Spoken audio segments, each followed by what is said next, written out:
Are you ready for a cast on party? No, for real, casting on projects makes me so freaking happy. So grab something yummy to drink, grab a new project. Doesn't matter if you have no business casting it on. That is the best part about today. We're casting shit on. Let's do it.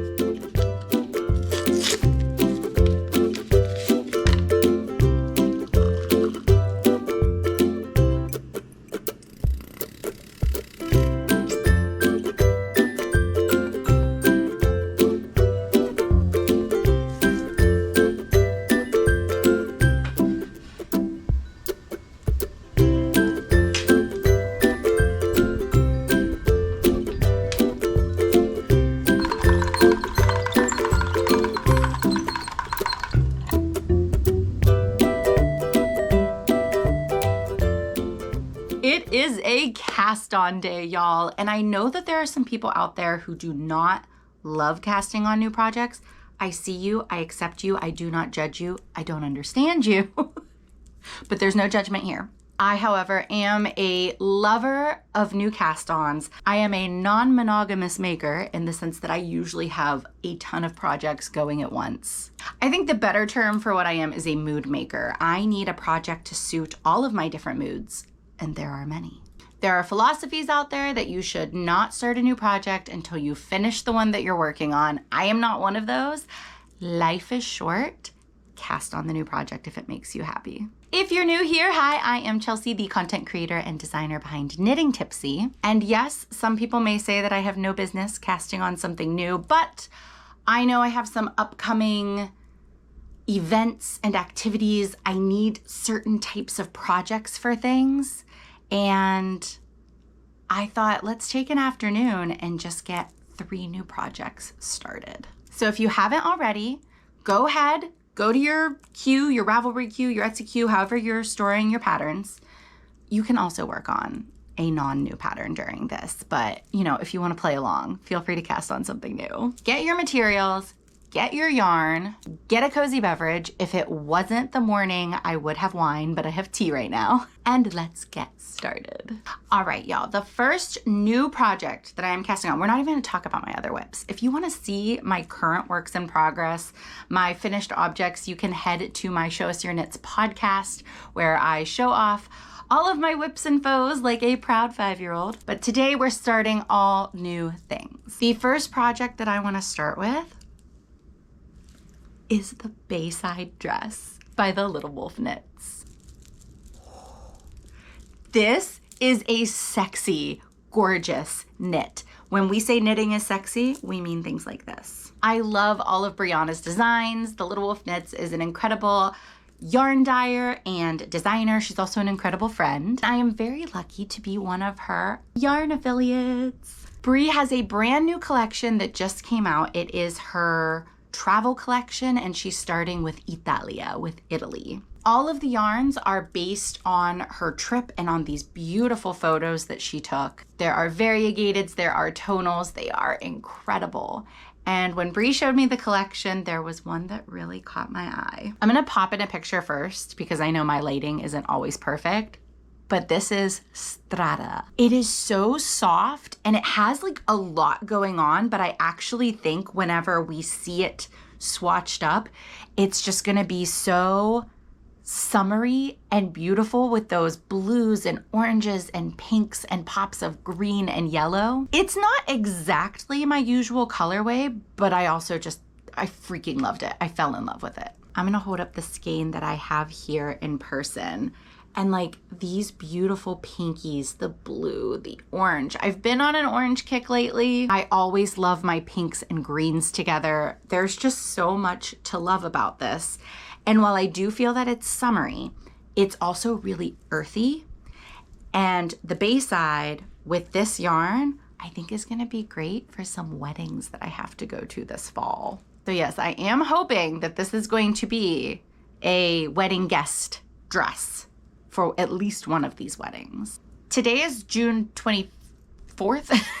I didn't think about that one for a second. So I have plenty of time. The first potential wedding that we're going to is at the end of September. So I have loads and loads of time to work on this. I think that this dress is going to be the perfect combination of sexy, but still wedding appropriate, especially since one of the weddings is like a family wedding. Not my family, my husband's family, which is my family. But you know, I don't want to be necessarily like completely tits out in it. So I feel like this dress, it has the beautiful, I'm looking at a picture over it if you see me looking over here, but it has the beautiful square neckline. I feel like if I play with the straps, I can get mine just a little bit lower. I like the thick straps on this. I really think that it complements the ribbing really well. And that ribbing, this dress has between 4 to 8 inches of negative ease. One of the great things about Breeze patterns is that, especially for dresses, skirts, I'm trying to think like the different patterns that would encompass more than one measurement section. A lot of her patterns allow you to switch it up. So if you are between sizes, or maybe your bust is a completely different size range than your waist or your hips, Brie makes it really easy to jump from section to section and to get a perfect fit for your unique body parts. So my current measurement, my bust is 45 inches, and it's actually a little under 45. It's like 44 and a half-ish, depending on like how snugly or loosely I feel like the tape should sit. And so with that, again, you can go through and you can change things up from bust to waist to hips. But the pattern does start with the bust. And the size that I'm thinking of choosing, I was a little on the fence, is the size 5. This is going to put the finished garment at the bust at 40 inches. That is 5 inches of negative ease, and it fits right between that 4 to 8. Now, I was thinking about maybe going down to the size 4. That gives you a bust finished garment measurement of 36 inches, which is 9 inches of negative ease. I was talking to Brie and she kind of told me like 8 inches is great, like 9 inches might be okay for it.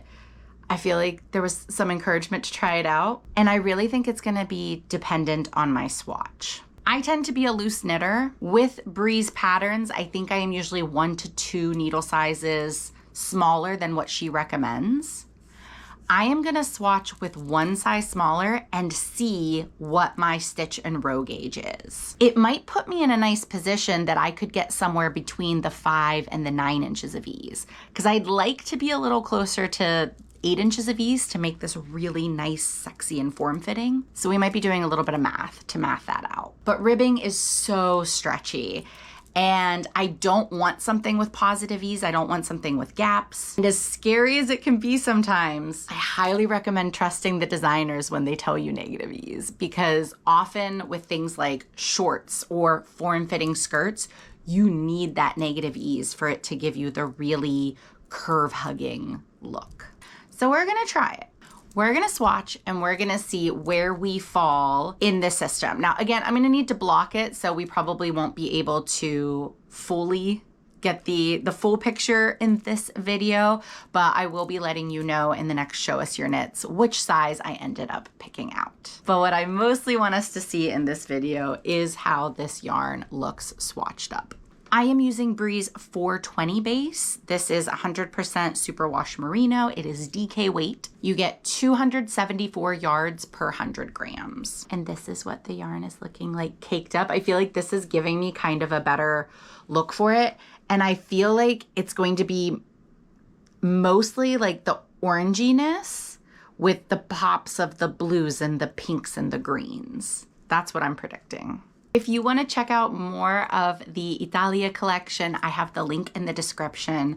There are some absolutely stunning colors. I love this strata. There's, I think, like a limoncello. There's piscina, pistachio, all of these gorgeous colors that just scream summer and scream Italy. I'm going to go ahead and cast on. I'm using my Chiagu needles. Let's see, I'm gonna start with the US 4, a 3.5 millimeter. That's what we're gonna go with. And I'm gonna make my swatch a little bit bigger than the gauge. Gauge for this pattern is 24 stitches by 32 rows, is 4 inches, in 1x1 ribbing blocked. So I think I'm gonna go ahead and cast on 30 stitches. Additionally, the majority of this pattern is worked in the round, so I am going to swatch in the round to get the most accurate gauge look at my tension that I can. It's really hard for me to count and talk, so shh.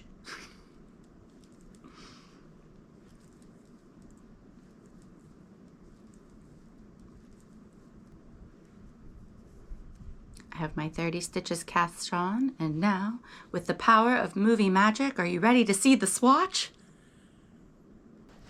Ta-da! Look how freaking gorgeous! First of all, I have to tell y'all, I was just cackling to myself. It's one by one ribbing. I did not need to do this in the round.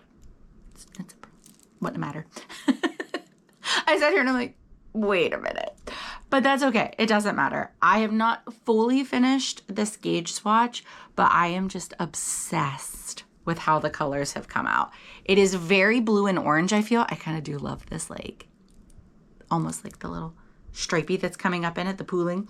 But I love the little pops of the pink and the green that are showing through. I think this is going to be so gorgeous. Worked up. I love it so much. Now, like I said, it's not a full swatch. I'm a little over halfway and we have not blocked it yet, but for the sake of time, I just want to see about where we are. So I have my tape measure here and let's see. So with no manipulation of this, as I said, it's flat, just not opening up the stitch very much at all. Whenever it blocks out, I'm sure it will open. I'm getting 25 stitches per 4 inches. I actually think I'm gonna be really close to gauge when this blocks. I'm gonna guess I'll be at like 23 to 24 stitches in the ribbing blocked. So I love the fabric that this needle size is creating on this yarn. I don't think I would wanna go up to make it any airier, and I don't think I would wanna go down to make it any denser.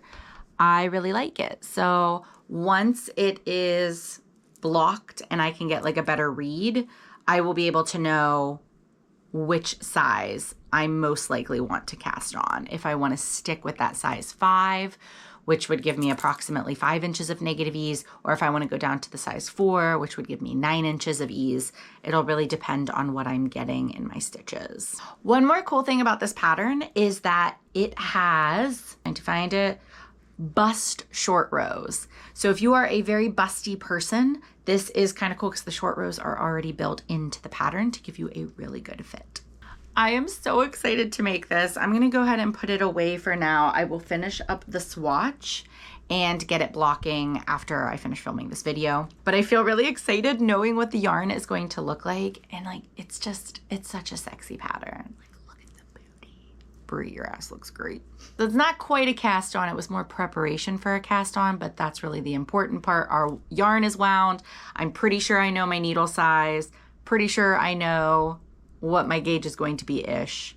We're gonna say this is cast on number 1. Oh, and I'm gonna be keeping this one in my Rudy bag. Isn't it so beautiful? My wonderful friend Shannon of Crafty Luna Creations got this for me. And it's by Ditezi, at Ditezi. She does a lot of pet portraits. You can get paintings and just your pet's face on all different things. So I love having my Rudy dude with me. And it's a nice big project bag. So that will hold all 8 or 9 of my skeins that are in here and the dress as it grows. Cast on number 2. I'm actually a little sad about cast on number 2. Excited to get it started, but sad that, don't take offense, but sad that I'm doing it here with y'all. But the reason is because this week I was supposed to have my wonderful, gorgeous, amazing friend, Sunny of Noodly Knits. She was going to be in town. We were going to cast this on together. We were going to take it to Disney. We had this whole big plan. The night before Sunny's flight, she starts feeling really crappy. And at 5:45 on the morning of her flight, she texts me. She feels so terrible. She can barely get out of bed. She took a test. She has COVID. Of course, we were so bummed, and I feel so terrible about, you know, the cost of the flight and the cost of the Disney ticket. I'm hoping maybe Disney will let her. I've never really had an an instance where somebody couldn't use their Disney ticket, but I'm hoping maybe like she can apply it for a later date. But she did have to cancel her trip. So I am going to be casting on this project without her, but we are going to work on it together virtually this week while watching some Disney movies. So what were we gonna cast on? I don't think I told you yet. I'm so chatty. We were gonna cast on the Marisol basket tote by 2 of Wands. How gorgeous is this? This is the perfect beach bag. This is the perfect farmer's market bag. This is such a good summer tote. I also think it'd make a really great travel bag with the pockets on the outside. It's nice and big, and it feels like you can put a lot in it. Funnily enough, Sunny and I both bought the Lime brand kits when Alexi came out with this design and did not know that we both did. Then when we found out, we're like, oh, this will be our Florida project. But my kit did arrive a while ago, and I've been holding onto the yarn. The yarn for this project is Lion brand Rewind. I recently bought some more of this in their like black gray color to make another project that I've not cast on, but I've never worked with it before. It's a tape yarn, but it's made out of 70% polyester and 30% viscose. And of course, I had to go with a pinky color. Even though I do love the original sample, I just think a pink tote bag is very me. I got the colorway Mahogany Rose. I'm so excited. So this is listed on the Lion brand website as a level 2 easy pattern. You need 5 skeins of your Lion brand Rewind if you're going with the kit, and you need 2 hook sizes, a USJ, which is a 6.0 millimeter, yes, and a USH, which is a 5.0 millimeter. To start this pattern, it looks like we're gonna begin with the center panel, and it's just worked flat. I will be very honest, I am not going to gauge swatch. I rarely do with non-wearables, anything accessory-wise, unless there's like a very specific measurement I'm trying to hit. It's just not worth the effort for me. So the hook I'm going to be using again is a 6.0 millimeter. I'm going to use my beautiful Mermaid Furls crochet hooks. These were gifted to me from Aunt Andrea of Tropical Yarny. It was the sweetest gift. I told her, oh, I've never tried a Furls crochet hook. And then for Christmas, she gave me a whole set. She says it's because she has so many, she loves furls, and she just has so many of them that she doesn't use them all. I think it's because she's just the sweetest, most wonderful person. But yes, I have a whole set of these mermaid hooks from Furls. So basically for this one, I'm just gonna get it going. And again, I do have to chain and count, but then I think I can chat with y'all. So, and I also wanna show you what this yarn looks like worked up. So we count.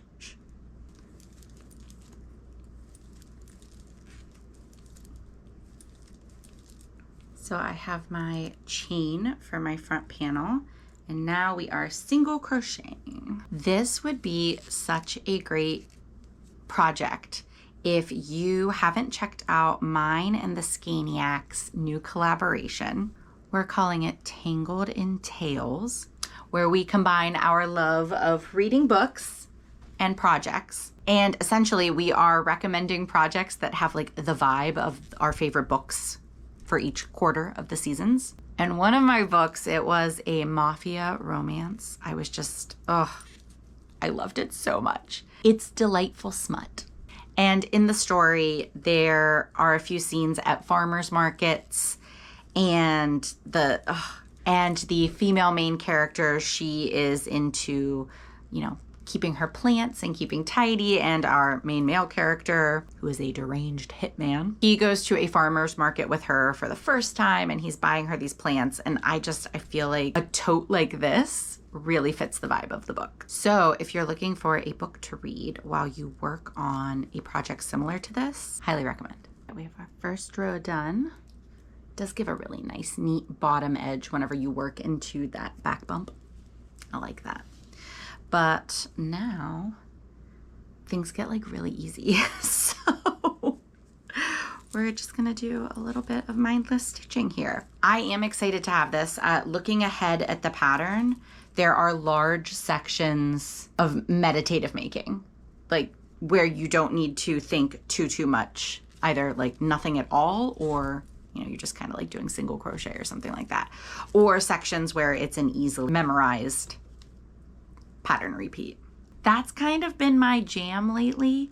Those are the kind of patterns that I gravitate towards making and designing. And I am really excited to cast on another crochet project because I will be wrapping up the 2 crochet projects that I am working on like within the next, I don't know, hopefully like 2 or 3 weeks, and wrapping up my 2 current knit projects. So that's how many like active whips I have right now, is 4, but they are all at points where I'm almost finished, and most of them are either very large at this point or they are at a point where like it's a design component, so I can't just mindlessly work on them. So casting this on feels really good. I like knowing that I'm going to have a mindless crochet whip to reach for, since I don't currently have that in my mood making stash. This was supposed to be, like I said, my Disney project, but I don't actually know when I'll be going to Disney next.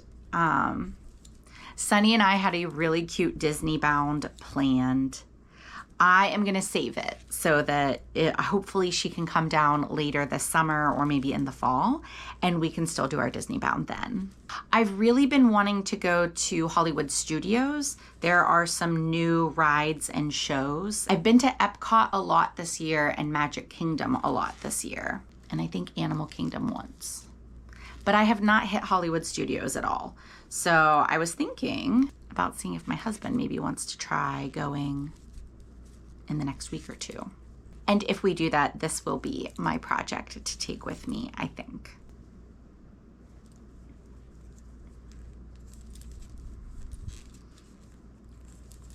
Bringing a project to Disney is, I will not go to Disney without a project. I just think it is the best way to pass time in the lines. And it also gives you nice little breaks to just enjoy some of the areas of the parks that maybe, if you're with kids, you can't enjoy as much, or if you're, doing all the rides and all the things, you might not notice. There are so many cute areas to just sit down and people watch at Disney, or little areas that, Disney comes up with these really great, beautiful viewpoints and vantage points, and they just fit with the different aspects of the park so well. It's just so cool. Like in Magic Kingdom, one of my favorite places to stop, there is Cinderella's or Snow White's wishing well. It's by the castle, and it's just kind of in this little side path that not a lot of people take. And then it's this little nook, and it's a beautiful wishing well. You can see people tossing coins, and there are some benches there that you can sit. It's one of my favorite places to maybe grab a snack, head over there, and just sit and people watch. In Epcot, I love to grab a cocktail, and there are so many incredible places to sit. There's a really cool one if you ever go to the countries around the world in the Epcot showcase. There in Morocco, if you go straight back and through, there's a little sangria bar. It is completely covered in shade, and they have the fans going. It's not air conditioned because it is outside, but it is this cute little area. It's so beautiful with the architecture and the colors from Morocco. And they have little sit-down tables, and you can grab a pitcher of sangria for 2 and sit and yarn for a little bit. And there we go. We have our first few rows started. I like the fabric. It is a little more open than I thought, but when I zoomed in on the pattern, I feel like I am getting the same texture, the same fabric that is there. It's really soft, but it does feel quite sturdy. It's not super stiff. I was expecting more of like, I don't know, like a twine yarn almost for what it looks like in the picture, but I'm very excited. I think this will make such a cute pool and beach bag in pink. So as much as it kills me, because I'm like, oh, this is so nice just to sit here and single crochet, we are gonna put it away because we are just starting our whips today so that they are ready for us later. Now I think I have 5 or 6 skeins of this yarn. So it is all going in my large alpaca my bag tote. I have no idea what brand this is. One of my college friends, Ange, she got this for me. It's a wet bag, a dry bag. I don't actually know the term, but you can take it with you kayaking or boating to the beach, and it keeps everything dry on the inside, even if the outside of the bag gets wet. If I take this to Disney, I will not be taking this. I would find a much smaller bag and just have the one skein of yarn and my hook. But to keep everything together for right now, we'll pop it in the alpaca my bag. And the final project we're gonna cast on today. One of my beautiful, wonderful, amazing friends, Clarissa Beth of Crochet Cakes. Every summer, along with Crochet Luna, they host a summer romance make-along. I think in years past, it's been called the Summer Romance Crochet Along, but all fiber activities, fiber crafts were welcome. And this year, I think they switched it to the make-along. But essentially, every summer, they pick a romance trope. And they encourage you to read books or watch movies or find artwork that represents that trope and create a project based on it. I participated last year. Last year's trope was enemies to lovers, which is one of my favorite romance tropes. And the enemies to lovers that I chose were Hades and Persephone. Particularly from the Tipsy app. It is a audio erotica app designed by women for women. These are like audiobook stories. They often come in short chapters between like 7 and 15 minutes. And there is usually like a plot over several of the chapters, but you could listen to each one individually. On Tipsy, there is a story called Forbidden Fruit, and it is a Hades and Persephone retelling. The narrators' voices are so incredible. It is steamy, steamy, steamy, and also very romantic. And so I chose those two characters and I created my Persephone dress. I used the Little Wolf Knits Barbie World yarn, and I just felt like the pinks and the purples were very springtime Persephone, but I also felt like it was easy to make it a little darker, a little more queen of the underworld, badass goddess vibes. So that was my project. I designed something for last year. This year, the summer romance make-along trope is forced proximity. Another one of my absolute favorite tropes. This is something like they have to get married for some reason.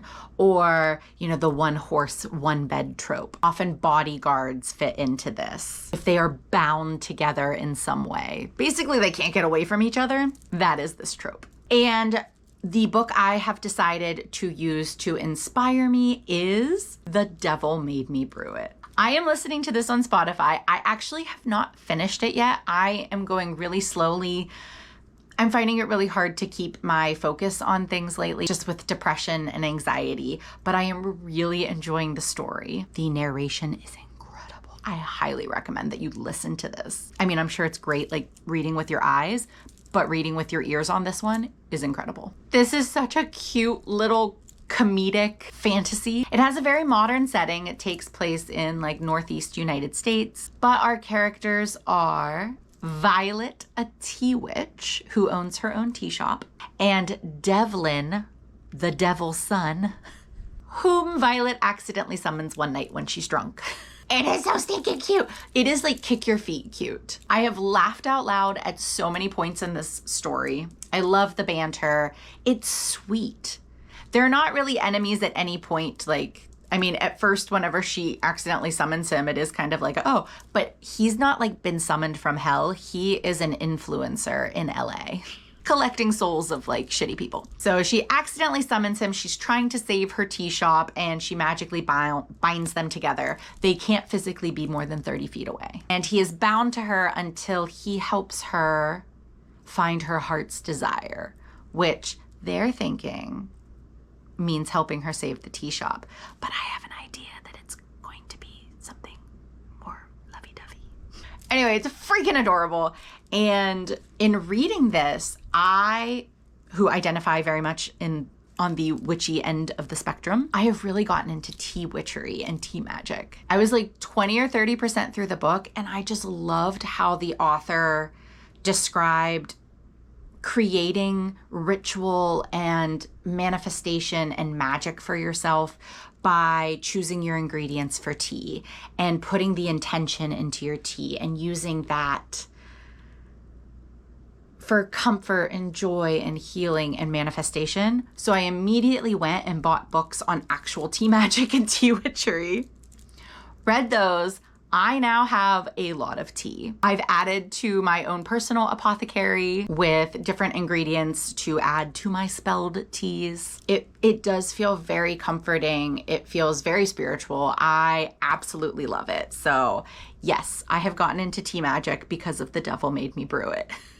And in so doing, I was like, I wish I had some really cute tea towels, especially ones that I made. I am a maker. So that's what I've decided to make for my summer romance make-along project. I am going to make tea towels for my home. Now, my kitchen is mostly like blues, grays, and greens, but I am hoping I'm thinking of investing in a very mermaidy teapot because I do a lot of my ritual outside, or I do it here in my office, which is surrounded by tropicalness. So to kind of play on the mermaidy vibes, I have chosen a purple cotton yarn.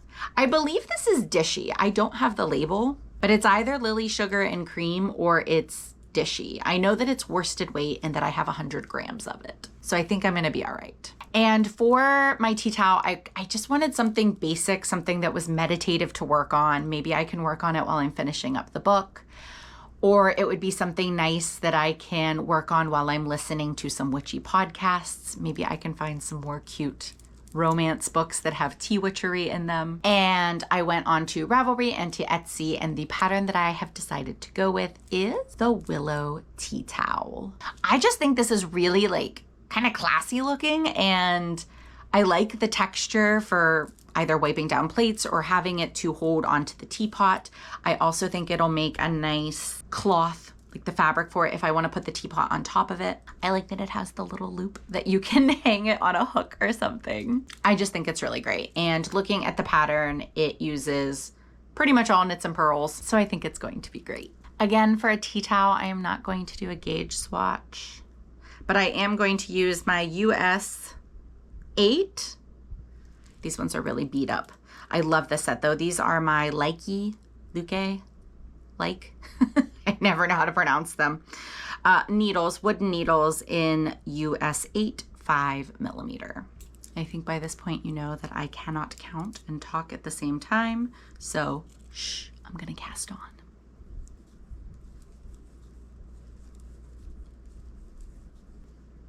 Rose cast on. With this pattern, it says that you're going to be making a 14 by 19 inch towel. I was a little bit short on yarn. I think she recommends 200 yards. If this is the Dishy, I think I have 190 yards. So, I mean, again, it's 10 yards, but I'm just gonna make my tea towel a little smaller, and she gives simple instructions for how to do that in the pattern. So about this size is what I'm gonna cast on. I did honestly consider creating my own tea towel, like a very mermaidy, beachy kind of tea towel, but I am in the middle of a design right now for here on YouTube that I am loving, I am obsessed with. It is a knit design, and I'm trying to finish up 2 designs that are in crochet, and they're towards the end. And it's been a lot on my brain to do those. This has been a really hard year for me, so I'm telling myself I can design a tea towel later if I'd like. To start with, I'm just going to do this really sweet one and give my brain a break. I know that it's summer right now, but I'm kind of ready for like fall books, in the sense that I want to read the witchy, slightly like gothic romance, witchy vampire werewolf books. Be they comedies or, more like a romantasy drama, with lots of peril and things. I'm feeling some witchy romance. There is a series, The Witch Collector. I read the first book in that series and absolutely loved it. I have no idea why I didn't start book 2. There was a reason. It's an incomplete series, and I think I was waiting for her to finish the other books, but I don't know if she has or not. But that one, not a comedy. It had like a lot of peril and drama, heartache and sadness, but like beautifully written, lovely spicy scenes. Definitely a slow burn though. The spice did not come till the end, but it was really good. I have some books I want to reread. I really want to reread the Throne of Glass series, which isn't necessarily like witchy. There are witches in it, but there are other characters, fae and royalty and all sorts of different amazing types of magic. But there's another series called Serpent and Dove. One of my favorite books, one of my favorite series. It takes place in like France, but not France, but it's kind of magical France, and there's lots of the French language throughout the book. Again, kind of like historical France. It's not present day modern, but not real history of France either.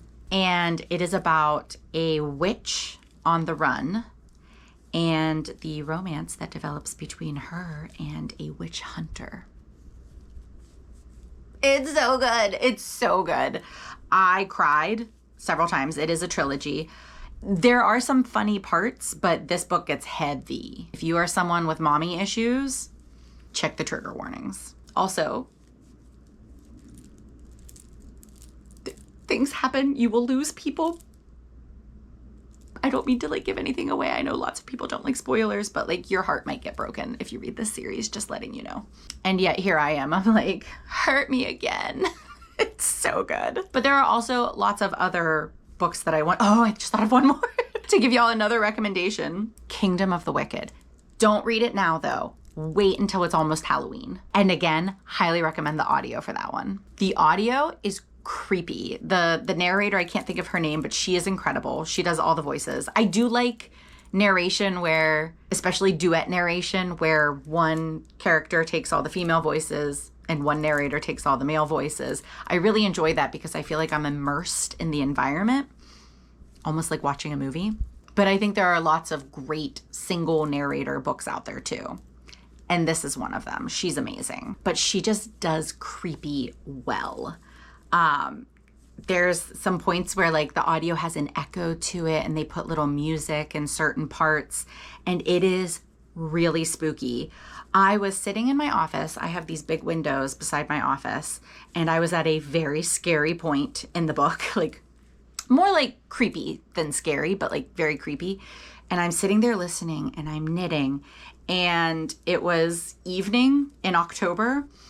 And my neighbor, the sweetest gentleman, Jerry, he's about 80 years old, he saw me through the window and kind of creepily came up to like wave. He scared the shit. I screamed. My husband comes running. He's like, "What's wrong?" And I was like, "Sorry, it was Jerry. I was at a scary point in my book."